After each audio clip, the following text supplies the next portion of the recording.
guys, Adam Fenig here with Fenig Equipment. You're tuned into the Talking Shed. Hey, behind me is of course a Salford with a Valmar, obviously.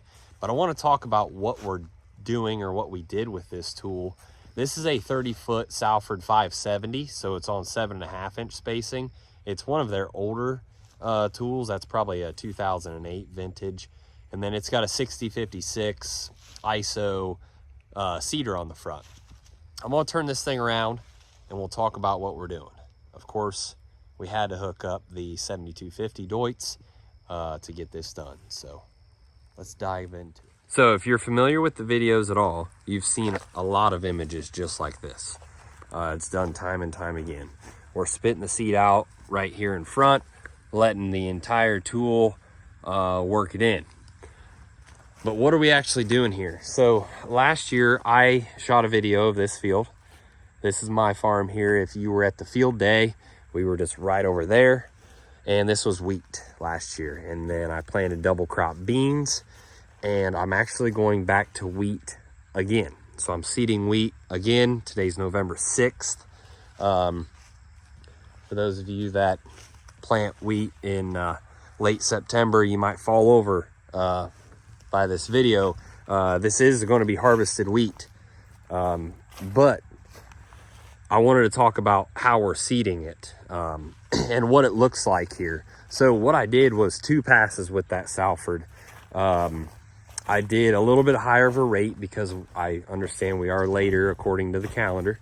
I did 80 pounds one way and 100 pounds the other, and wanted to show you what we end up seeing here on the ground when we dig. So of course, typical Salford stuff. We've got beautiful, mellow, broken up soil, but look at the seeds where they're located. Sure, there's going to be a little bit on top, but you dig and there's a lot of them that are, you know, just under the soil surface. I really like the mixture there. I just pulled a bunch up and there's much tucked under there. I really like the mixture that we get here of the residue. You can see kind of how the dirt is laying on top and the residue has been punched in. That'll allow that to return back to the soil and add nutrients to the profile. But you know, look at how tender this ground is. You know, I talk a lot about how there's nothing better than planting behind a Salford. This is why right here. Everything just crumbles. And it's hard to find a tillage tool that can do tillage, that can mix. You know, when we talk tillage, there's a million different definitions of it. But what I wanted done with this tillage pass was break that crust on top, flip some dirt up in the air, and get some of this residue kind of worked down into the soil and just loosen everything up, just to give a nice area, create air pockets for the roots of this wheat to start to go down. If this was just rock solid hard, those roots would struggle to fight down and through there. But now, you know, there's places everywhere for that to happen. So that's what I was wanting out of this tillage pass. So it's hard to find a tool, like I said, that can do tillage without destruction. And that's kind of the whole idea behind the Salford 570 and 1200 models, is we're doing tillage without totally disrupting and destructing the soil profile. You know, some may say that, well, you can hardly even tell that you did tillage. Well, I'm not needing to go 4 inches deep in this ground for any reason whatsoever.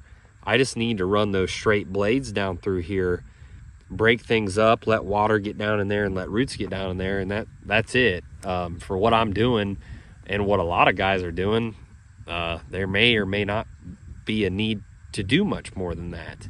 But for seeding wheat, obviously, we definitely don't have to do that. So that's all I'm after, is just crumbling this soil. But I mean, the Leatherman does it again. The Leatherman gets all the shine and the fame, but it's the Salford tool that's doing the work.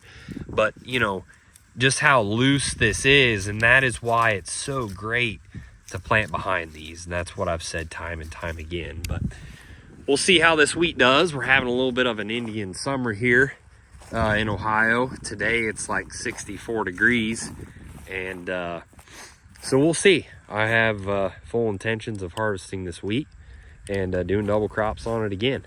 So that's what we're doing today, seeding wheat with the 7250 and a Salford 570 RTS. Thanks for tuning in.